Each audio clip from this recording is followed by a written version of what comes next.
Thank you for joining us on another episode of Understanding the Science of You. And I am joined today by Jonathan Angelilli. Did I get that correct? Angelilli, yep, nailed it. Angelilli. Awesome, sweet. And I'm really excited about today's conversation, right? Because Understanding the Science of You is all about being able to find the access to the information to get comfortable in your own skin, right, by having real talk.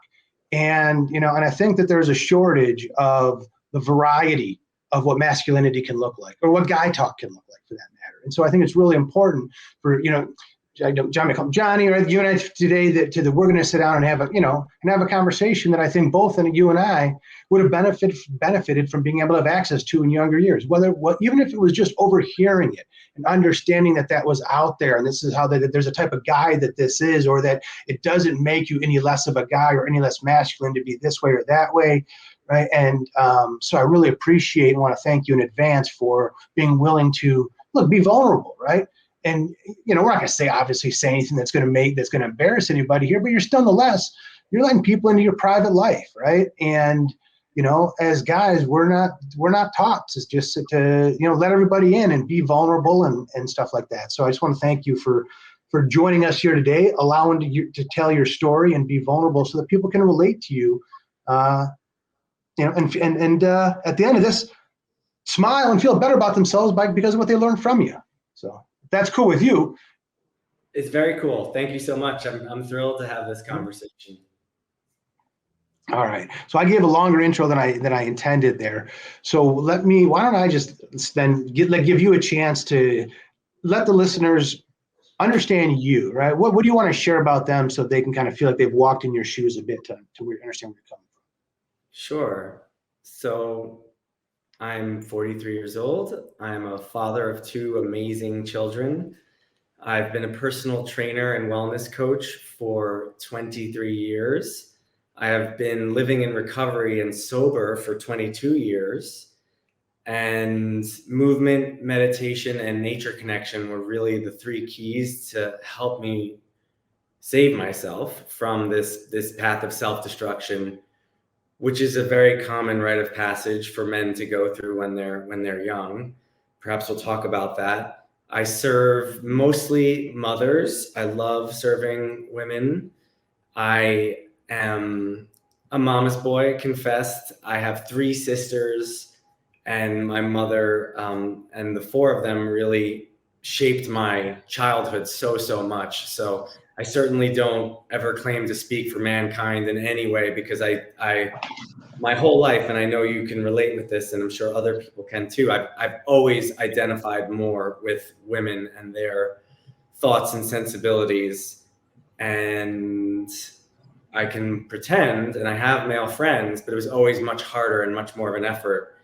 And so that's a little bit about me. Yeah, I grew up in Queens, lived in Manhattan for 20 years, have had my own personal training and wellness business for almost 20 years, and I currently spend a lot of time up in Montreal. I do strength training for a professional dance company up there, which is really fun.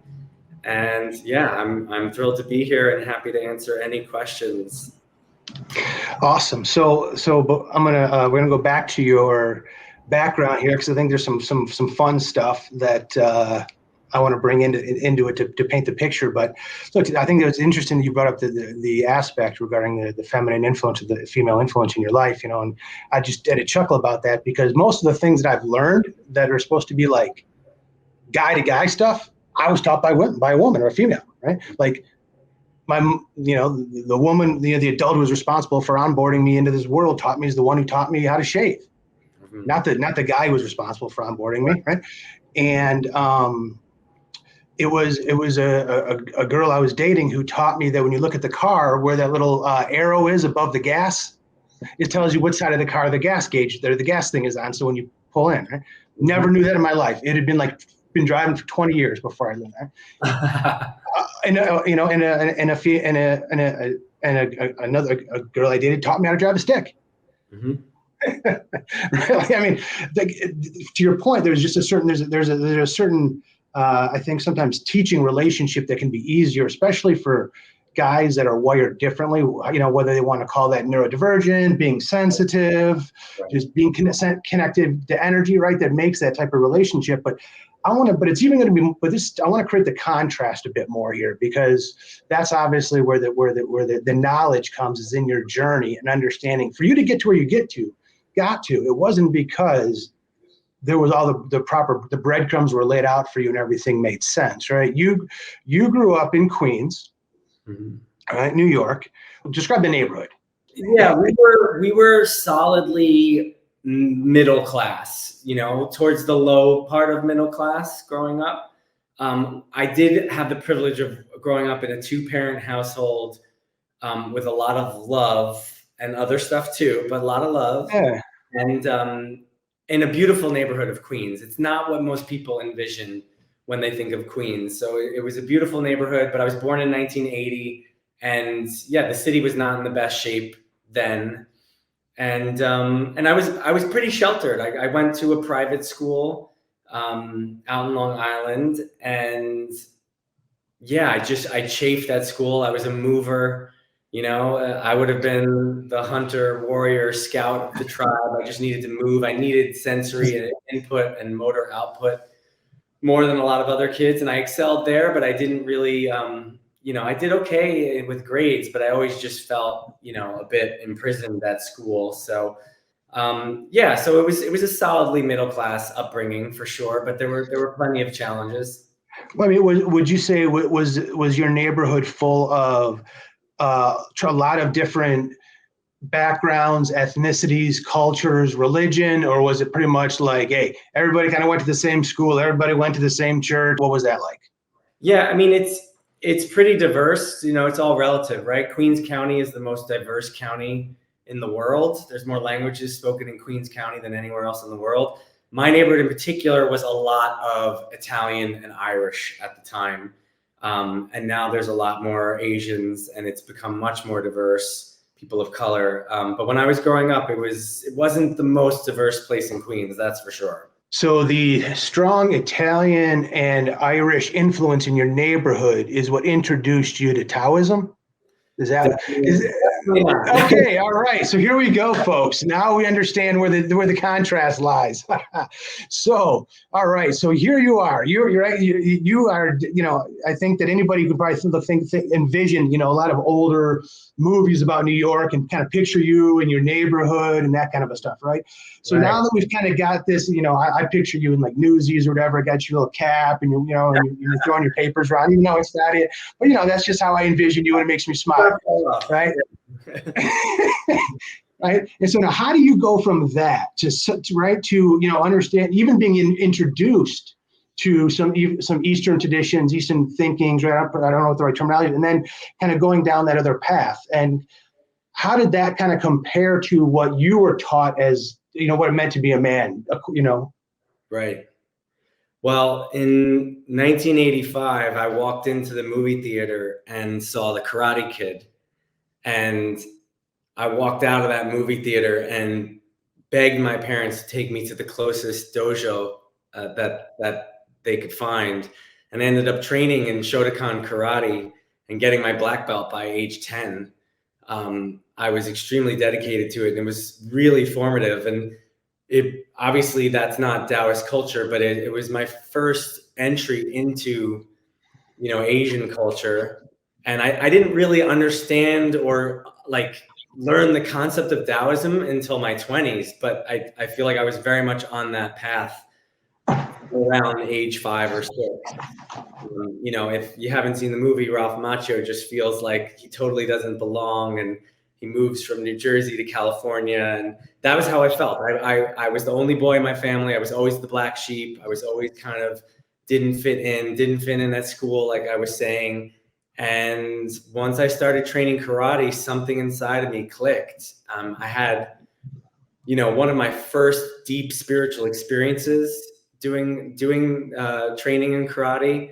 I had vivid dreams, and visions and things that I consider now deeply spiritual. At the time, when I was a kid, it just seemed like cool stuff that was happening to me when I was asleep. But my first kind of more waking vision and experience of a deep spirituality that is underneath everything that we see, all this physical, was in karate class when my sensei, who I really looked up to, told us to hold our hands out to the side, and that we were going to hold our hands out to the side for the entire class. And it was a 45-minute class, and I was 7 years old. And I mean, the emotional roller coaster I went through of like, I have to do this thing, right? It's going to be impossible, but I have to do it. And, you know, it was so hard, but then it wasn't hard. Something clicked beyond the burden, beyond the doubt, the frustration. And the next thing I know, my sensei was like, okay, class is over. And I looked and the clock had gone through and my arms had been out the whole time. And we did the whole class with my arms outstretched. And that was my first experience of like, okay, wait a minute, what just happened? Like, I do not have like a reference or understanding, or nor do I feel like there's anyone in my life that can help me put this into context. And so that was the beginning of my journey, I think, into trying to understand what is time, what is matter, what is spirit, what is actually possible, what is this ability that the body provides as a gateway into much deeper, profound things that the more reason, logic, newer aspects of the brain cannot compute. So that was my entry into, you know, any type of Eastern culture. And then I really got into Buddhism. Hold on. This is pretty deep for a 5-year-old, right? Yeah. Like usually 5-year-old, the movies, the depth is Kit Kat, Reese's, Sour Patch Kids, right? Like, I mean, that's a tough decision. You're trying to understand things on a very different level. So at this point, was this embraced, with where you were going compared to your upbringing? Are you continuing to be the black sheep as a result of you going this way? Yeah, I mean, I was still on the outside doing all the things, but I couldn't keep up with my sisters because my sisters are brilliant. Maybe we're all brilliant, but they're brilliant in a very rewarded kind of way. You know, my oldest sister went to Wharton and then Harvard Law, graduated top of her class. And then my next sister went to Cornell and then NYU Medical and is an eye surgeon. They both went to Exeter, which is, arguably the best boarding school in the country. I could not play that game like that, And so, but here I was the boy of, an Italian American family. And I had to find something. And that process was really ugly, frankly, because I couldn't measure up to the way that I thought I was supposed to. That's, I think, where a lot like this not fitting in, not belonging is what led me into this dark rite of passage with drugs. And so that was my path. It wasn't like I decided at 7, like, oh my God, I'm going to be a martial artist for the rest of my life. And this is what I'm doing. I knew I had discovered something really important that I cherish still to this day. That still guides me like a light to this day, but it wasn't like the whole path was illuminated then and I knew exactly what I was going to do. You get these key moments in life and they come and then they go, and you gotta pay attention and cherish them and weave them into your personal mythology and your stories so that you remember them. And that's what I did. And that was, that served as a light post as I went into this very, very dark rite of passage through self-destruction as a teenager. So I want to try to level set with or at least, get a baseline with the audience. And I'm trying to think to myself is like, all right, growing up, right, between the age of 5 and then going down the path of drugs, vices, whatever, right? It's a very young, impressionable age for boys, right? Yeah. And trying to understand kind of, what it means to be a man, right? So I just kind of want to understand that for us in this conversation is, did you grow up with, hey, guys don't cry, you suck it up, hey, it's all about physical strength, you're supposed to be the breadwinner, right? Like, I mean, those are kind of like the things that were said to me, back in the day. Yeah, for sure. I mean, even though I went to a private school and it was a wonderful school, I was picked on a lot by the older boys because they could feel that I was not like them. I had what you might say is more of a sensitive or feminine energy about me.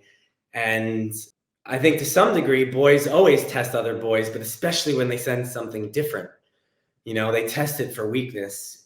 If we really want to be reductionist, Girls, the social pressure is either be fuckable or be invisible, right? And that's awful, right? You either have to be really hot and that's the value you provide, or you got to disappear and get out of the way.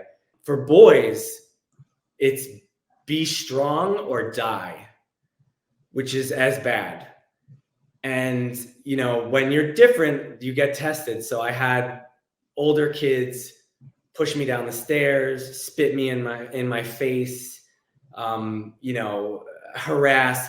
I was a beast on the athletic field. I just had an extra gear that other kids didn't have. And so I would sometimes beat kids that were 1 or 2 years older than me, which is like kind of a big deal when you're 8, 9, 10, 11 years old. And they hated that. So and I also, even though I was like sensitive, I wasn't submissive, you know, and like a lot of boys, I was trying on different roles that I saw, different models that I saw of masculinity. So I was trying to figure it out. You know, luckily I didn't stop at any one, and I kept on realizing like these are all masks and I need to find what's underneath that's unique to me.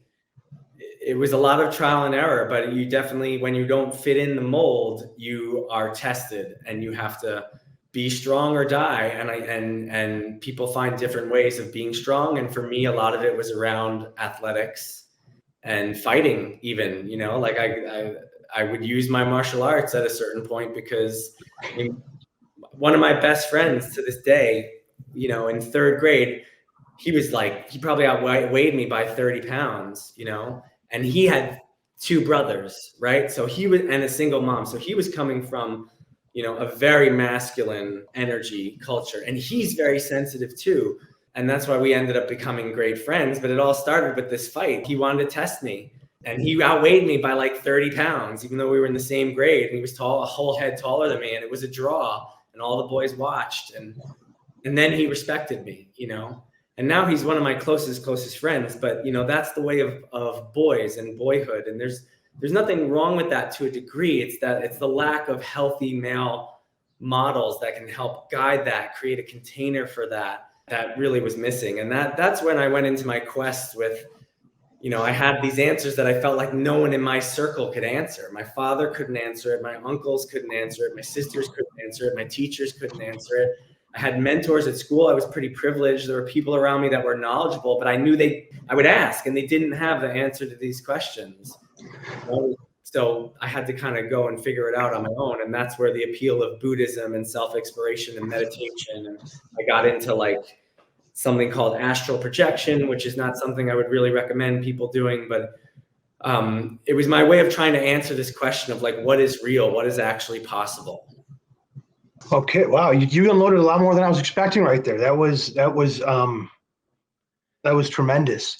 First of all, I want to first say sensitive, not submissive. I think that's just a very important point, and I think for anybody to understand, regardless of gender, right? There's a very big difference between those two.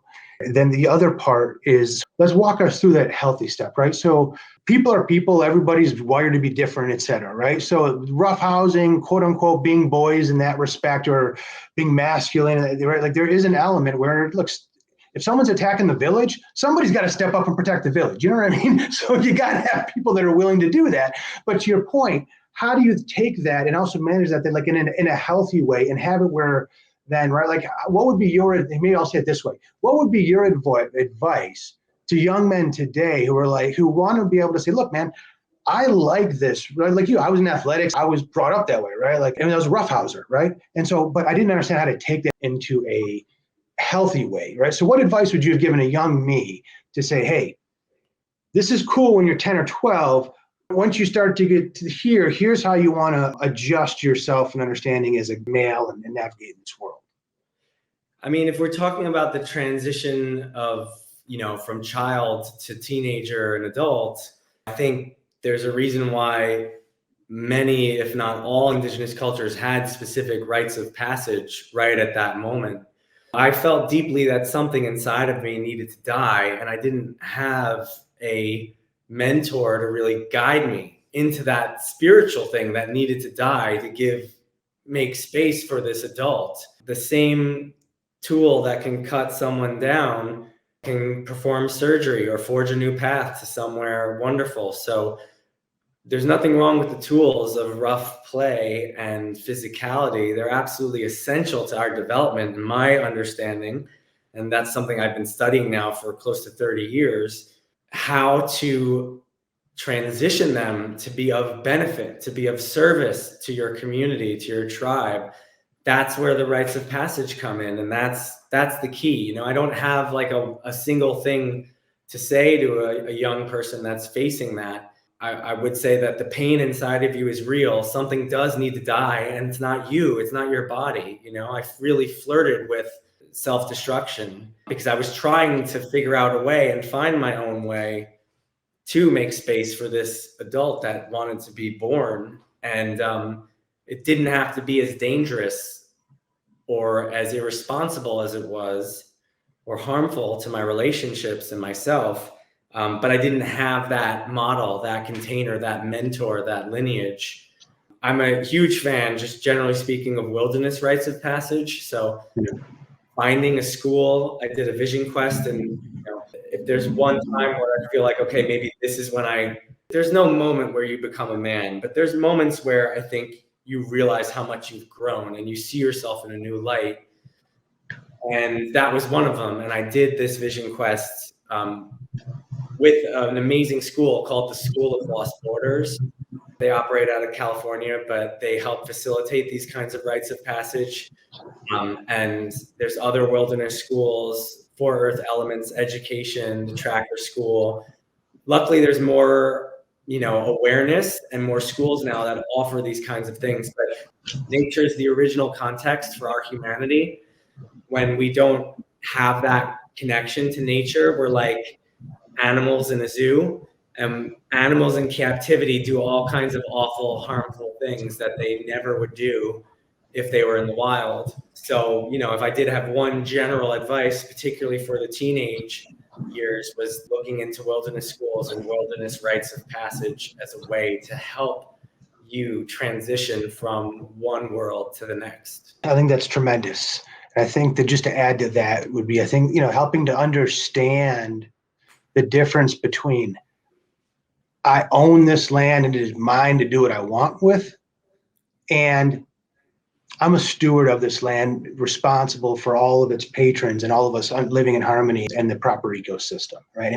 And understanding that's a responsibility. And I think that that's a type of maturity, right? To your point, I don't know if there's ever a spot, but there's no doubt there's definitely feelings and signs of maturity that need to happen. And I think that that's a maturing of that understanding is really lacking out there for us, quite frankly. Pop culture and the movies sure as heck wasn't it, right? Like I struggled like you did, right? It's funny as you're saying, so I didn't necessarily think of myself as ever being singled out or tested. But as you were saying that, I was like, oh crap, I really was. But like yourself, I wasn't submissive. And quite frankly, because of the way I grew up as a bully, because that was my defense mechanism from being sensitive. I was told, hey, man, I should have given you a girl's name so you would have been tougher, right? Like that was my friend from third grade. I really only made that connection recently when he went through a very difficult time and I was able to be a support for him. But he's very sensitive, but his shield was being the bully as well. That's very common.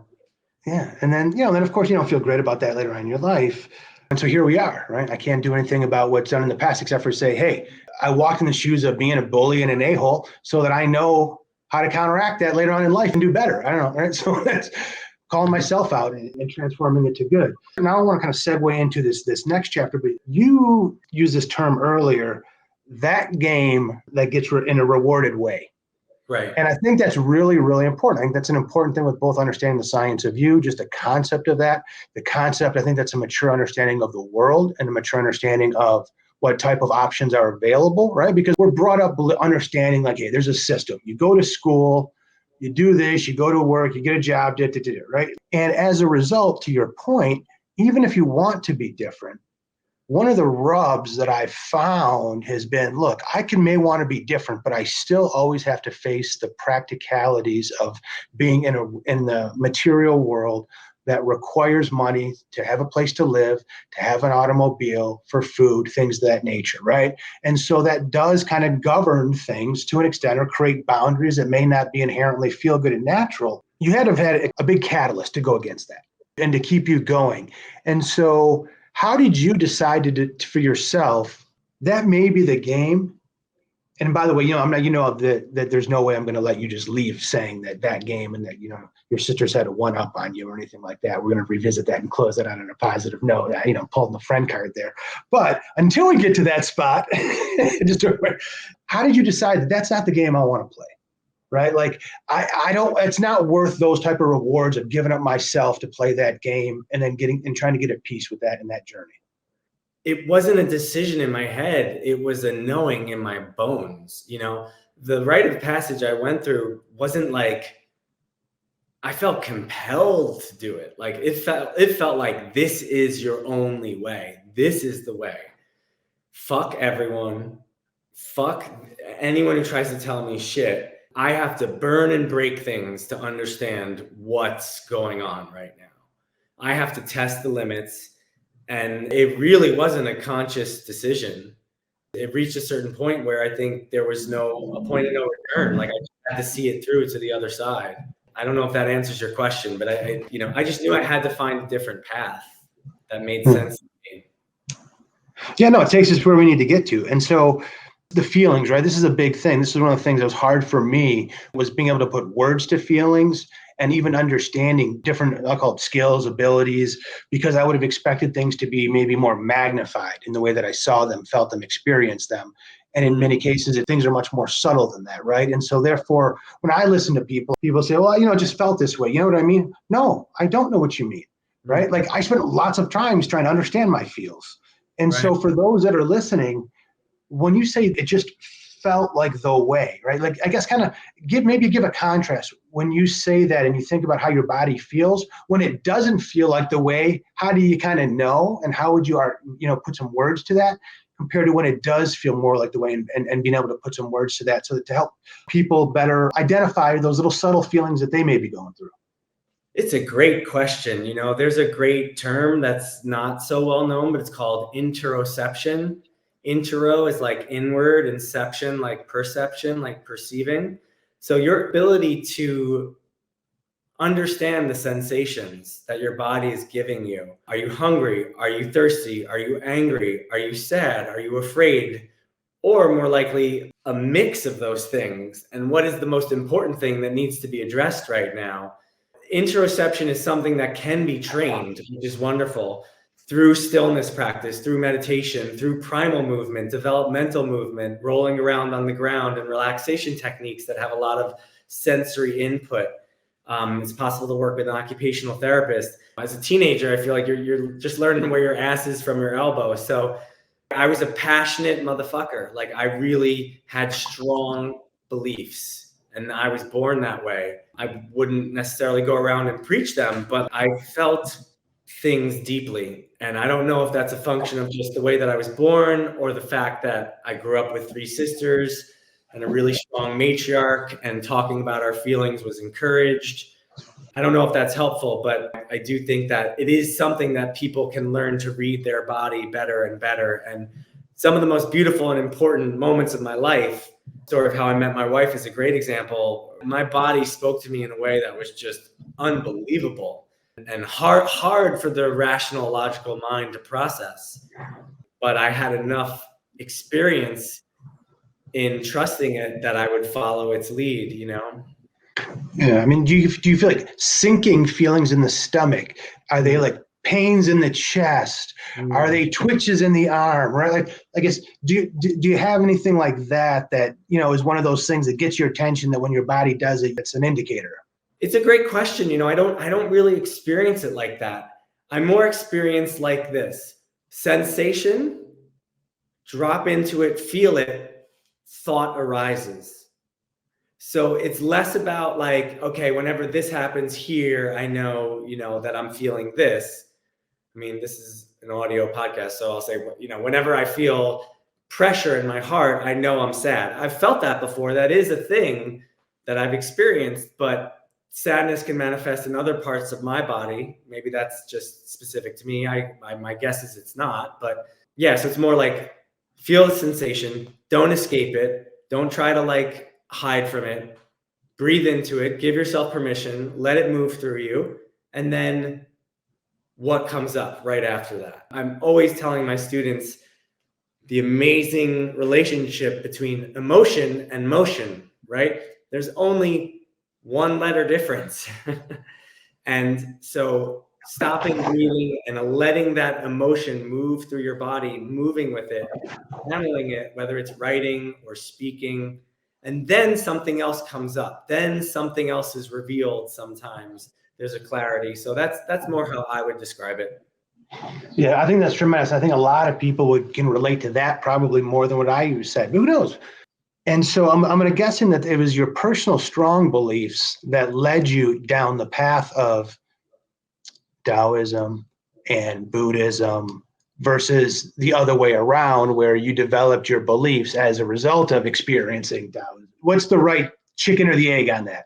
I had experiences that no one in my circle could explain, so I went out to figure out what those were, and that led me to first more of the Western occult esoteric arts, and then more Buddhism and Taoism. You believed that there had to be some better answers than what you've been instructed to up to this point in time, right? You had to believe that you were capable of being happier and a better quality of life than what you were experiencing. So there had to have been something else that keeping you moving. I mean, it was even deeper than that. It was like this question of what the fuck is reality? Well, people can't even answer that question. Like from a young age, I was very interested in what are dreams? Like, what is the meaning of all of this? Like, I was really asking like the bigger questions into the nature of reality. And you know, I didn't have any adults that could answer that. So luckily, there are people that have explored these questions for much longer in the Eastern tradition than in the Western tradition. So that's what led me into that. But I had experiences that people couldn't explain. I had visions, you know, I had premonitions. I saw things that would come true and then would come true. And I wanted to understand why, what was that, you know? And now I'm less interested in understanding it and more interested in just accepting it as a gift and using it in a way that helps people. But at the time, I really wanted to understand, what is this? All right. And so speaking of on what this is and tough times and beliefs, what were the different thoughts and beliefs that kept you pushing through the challenging times, you know, as you're figuring all this stuff out? It's a great question. I think there was something inside of me that just knew there had to be more, that just wouldn't settle for a weaker, incomplete answer. And it's not like I've figured it all out now, but it really led me into this other world of spirituality and spiritual practice. I was raised Catholic, and you know, I went to Catholic, you know, school and religious education, and the nuns there were mean. They were mean. They were bullies. And I just remember thinking, like, I don't want to be like that. Nothing against the Christian and Catholic faith, and there's a lot of beauty in it, and I could definitely see why people incorporate some aspects into it or totally believe. That's totally fine. But for me, my experience of it was like, no, like this can't be right. So yeah, there was like a deep feeling like there had to be more, and that compelled me forward into the unknown. And so as we get to wrap this up here, so now that you've entered into the unknown, how did you now then figure out, because at some point where, like you said, you know, you recognize that you're not going to figure it all out. And let's be honest, you want to get wins and figure things out along the way. But once you figure it out, so to speak, well, then what? Yeah, we want to figure things out. But on the other end, we don't, because we always want to have something to look forward to the next day and keep us motivated for more and then the stuff that's going to come down the road, right? Yeah, so how do you just now know what's the right path for you? Is it a certain kind of set of beliefs? You've established yourself. You are very comfortable and, hey, this is who I am now. This is what I do. This is my business. This is how I run my life. This is how I am with my kids. What are your couple of things that you kind of say to yourself or got you to that place to just be like, I am what I am and it's cool? Yeah, it's a process, first of all, and thank you for acknowledging that the complexity of it. There are a few things that I always go back to, yeah, and movement is one of them, whether it's fitness or more of Tai Chi, Qigong, moving meditation type things. because I feel like that allows me to see and feel things in a new light and in a way that's uplifting and empowering. Time in nature is so important for me, and that's, something that helps me stay on the path and knowing who I am, that original context. And so that's been weaved into my life. And and then meditation as well is something that helps me be clear, because I think as much as we like to cling to certainty and having a set pattern, life is so much more complex than that. And so we need more a way of being that will help us navigate. So the movement helps me self-regulate. The meditation helps me be curious. And the connection to nature keeps me in awe and keeps me humble so that I can stay open to what might emerge. And those are really like my three, there's more things within each of those larger buckets, but those are my three things that I'm very diligent about weaving into my life and the life of my children as well. Well, normally I would at the end here interject kind of a little summary of a couple of things, but you just did that. So I don't want to alter that being the last thought. I think that seems like a really great time now that you kind of talked about some of your, your professional focus, which, look, we have a professional relationship as well. You've helped me to understand this human suit. For the listeners that say, hey, look, this guy's obviously taking the time to understand stuff, work through things, get a working knowledge, not just a textbook knowledge of stuff. And I think I could, learn from him, whatever. Who are you looking to, who are the types of people that resonate with you, that you want to hear from, that seem to work out best? And how do they get a hold of you?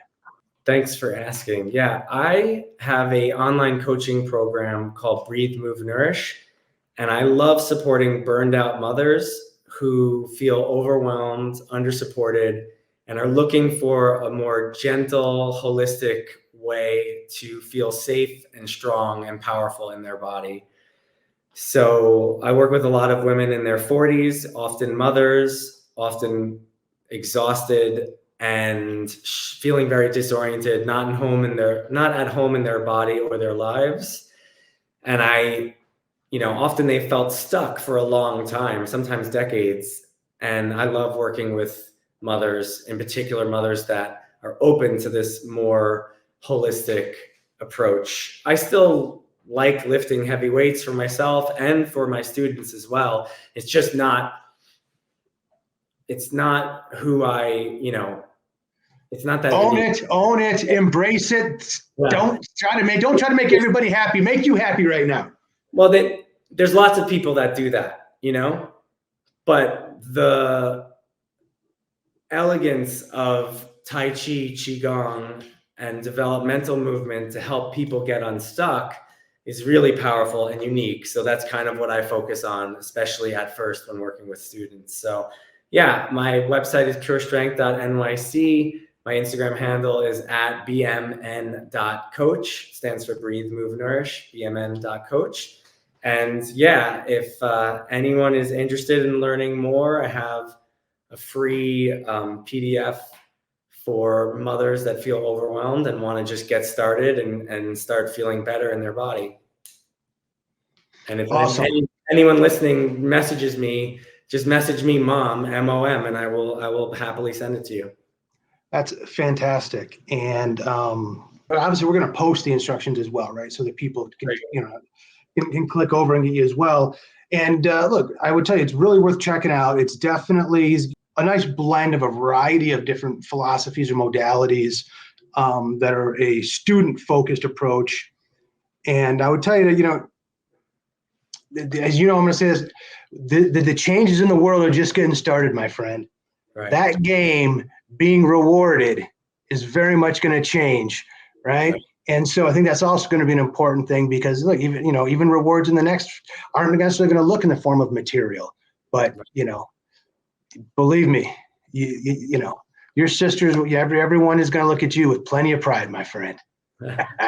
I'm excited for your future, and I cannot thank you. Not, by the way, your current president is badass. Let me be clear on that. I'm just simply saying your future is going to be even more awesome. All right. So thank you, because I know you got to get going. So we're going to wrap here. I cannot thank you enough for really being vulnerable and deep in some places that I hadn't expected you to go to. And I hope listeners that you're able to find some things that helped you to better identify, put some words to some things, and bring a smile to the face, make you feel a little bit more comfortable in your skin. Anything that, hey, helps you have a better day is a win here.